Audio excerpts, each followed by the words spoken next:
What an inspiration Lynn Wilder is. It just goes to show you that any one of us has the power to set forth a vision, and with hard work, dedication, and passion, that vision can become a reality.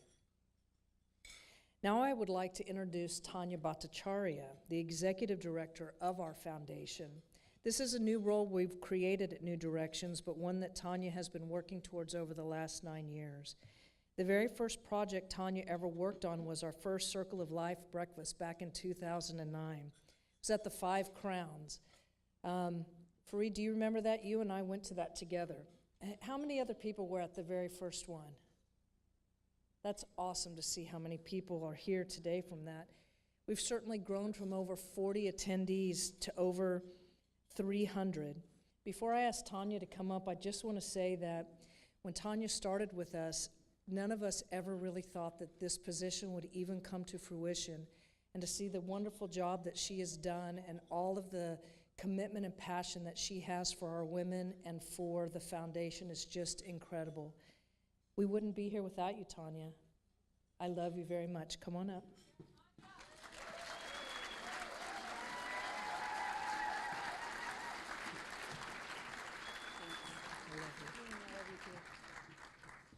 Shorter than you. So. Good morning, everyone. So my journey to this podium began about 9 years ago when I came to New Directions for Women for my first and only job interview ever. And I was sitting on a rocking chair on our beautiful campus when a woman that I knew came up to me. We were both undergrads at UCI getting our degrees in psychology and our minors in women's studies. And I thought for sure that she was my competition for the position. And she thought for sure that I was checking into treatment, and she told me she hoped I'd be her roommate. So we had a laugh, and then she opened up to me and we had a cry as she shared with me how her life had been completely unmanageable, but she was learning how to live her life in a different way thanks to New Directions for Women. And I had no idea. Since then, I've had the true joy of witnessing hundreds of incredible transformation stories, seeing that first smile on a woman's face after months or years of darkness. And as we heard Lynn say, this all started with a founding story when Pamela Wilder stood up in front of the Junior League and asked for their help in creating a place for women to get well with dignity and grace. And although the league at first said it was far too much for them, our founders persisted. And I have to wonder if in their wildest dreams they could have envisioned a story like New Directions has seen over the last 40 years. It's been a story of breaking down the barriers of our past when women suffered in silence and in shame from substance use disorder and other mental disorders because of the stigma surrounding it, because it was considered a moral issue rather than a medical issue. Today, we get to break the generational cycle of addiction, one woman, one family, one child at a time. Women from all over the country come to New Directions because of how rare it still is to find a program where women with their children and pregnant women can come to get well. These families reach into the distance, where the California sun can illuminate the words they could not find. Words like peace, serenity, hope, sobriety, I am enough. They live with their arms wide open. And I see dozens of you in this room that have become the nurses, attorneys, therapists, wives, mothers, sisters you were always meant to be. The children that I have seen born at New Directions or who lived with us are growing up. And their future is still unwritten, but their foundation is strong because they have a sober mom. They have dozens of aunties that make up their mom's sober community and recovery community. They learned early on in their stories that their circumstances did not define them, that they didn't cause their family's addiction, and they can't cure it, and they can't control it, but they can learn to ask for help. They can learn how to take care of themselves, and they can celebrate all of the things that they love about their family, even though they've been hurt by addiction. So in any story, there are heroes and there are villains, and our story is no different. It becomes increasingly difficult to work with some insurance companies as they continue to train their case managers to deny care. And I know that many of you also work in the field, in the treatment field, and you understand the frustration of being denied insurance reimbursement, even though we are working with patients at the brink of death. Despite the Mental Health Parity Act, which requires insurers to fund treatment at the same rate as they do any other medical or surgical issue. Many of you have read the exposés in the Orange County Register as they continue to shine a light on the bad players that engage in body brokering, another form of human trafficking, and other illegal activities on this already at-risk group of men and women. Sadly, many families in crisis shy away from accessing care at all because of these awful stories. And of course, the worst villain of all, the cunning, baffling, and powerful disease of addiction, which ravages 23 million people today in our country and counting. But today, by being here, we choose not to worry so much about those villains, but instead celebrate the heroes, because good always triumphs over evil. Every single one of the 300 people in this room is a hero, because you showed up and suited up early on a Monday morning when you could have been so many other places, simply to come and break down the stigma that still surrounds addiction, simply by coming and learning how you can share your time, talent, and your treasure. There are many in this room that are heroes as well by giving of your time, talent, and treasures selflessly over the last 40 years.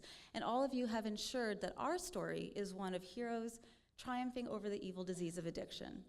Heroes like Devin and Carol, heroes like Dan and Allison and Ruth Stafford and Faith Strong, who couldn't be with us this morning, heroes like Becky, and many, many, many, many more in this room. These heroes are oftentimes unsung. We don't necessarily enter this field for fame, for glory, or for riches. We do it simply to save lives.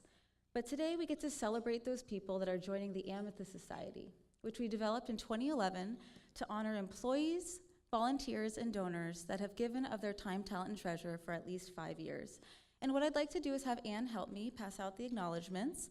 And if when I call your name, you could please come up, and if we could try to hold our applause for the end so we can fully acknowledge the group as a whole. So first, I'd like to honor Sarah Smith, our clinical coordinator. She has 5 years of service with us, and she is the true definition of a team player. Whenever anything needs to be done, such as a last-minute doctor's appointment, from lovingly creating the Just for Today schedule, she is always there to make sure that our women receive everything they need so they can write a story beyond their wildest expectations. I'd like to honor Billy Shinto-Littman, who also has 5 years of service as our administrative associate, and actually even longer, as she used to volunteer at Repeat Boutique. She's the first friendly voice that you hear when you call us, and for a family that has decided to pick up the phone and ask for help for the first time, that makes all the difference in the world. I'd like to honor Justa Guzman, who is many things, and one of those things is a care coordinator, and she has been with us for 10 years. One of the other things that Justa is a grandmother, and she loves our women only like a grandmother can, even though they do not know how to love themselves yet. I'd like to honor Sharifa, who is a lead care coordinator, and she's been with us for 10 years, and she always shows up and goes above and beyond the call of duty in her gentle, caring, quiet, and loving way. I'd like to honor Victoria Herbert, who has been with us for 10 years in our intake department, and she is, we love Victoria. She is the gal that answers the call for help. And I know that she has seen many of us in this room at our lowest, most caterpillary points and loved us along our journey until we could become the butterflies that we were meant to be. So now for our volunteers who are paid in smiles and hugs and that amazing feeling that you get when you know you're helping another human being. I haven't seen her come yet, but Carolyn Carr, if you're with us, I'd like for you to come up. She's been volunteering for 5 years. And she's one of those rare unicorns that actually enjoys working on Excel spreadsheets, filing. She made our CARF binder for us, and we love having her special energy with us. I'd like to honor Don Wilson, who couldn't be with us this morning, but he's been volunteering as a board member for the last 5 years after he received the gifts of family recovery at New Directions. And lastly, I'd like to induct 4 individuals or organizations into the Amethyst Society that have given of their treasure to sustain our foundation. And they are on their way to 5 years of consecutive giving as well. So we'd like to thank Ascension Treatment Centers and bring up Parvana and Patrick Carter. Parvana means butterfly, by the way, which I love. And it's amazing to have other treatment centers support us in our mutual mission of transforming lives. The Allergan Foundation, who unfortunately couldn't be with us this morning, but has consistently given us grants to continue our work. Barbara Regison, who I saw her smiling face over there, she's surprised. Barbara Regison, who gives of her talents by making jewelry with our patients and shows them that they are absolutely capable of creating beautiful, wearable art, and she gives of her treasure as well. And finally, Kristen Foreman Ellis, whose mother Meredith was on our board of directors for many, many years, and Kristen is carrying on her legacy of philanthropy and generosity of spirit, truly helping us sustain over the decades. So please join me in honoring these amazing heroes.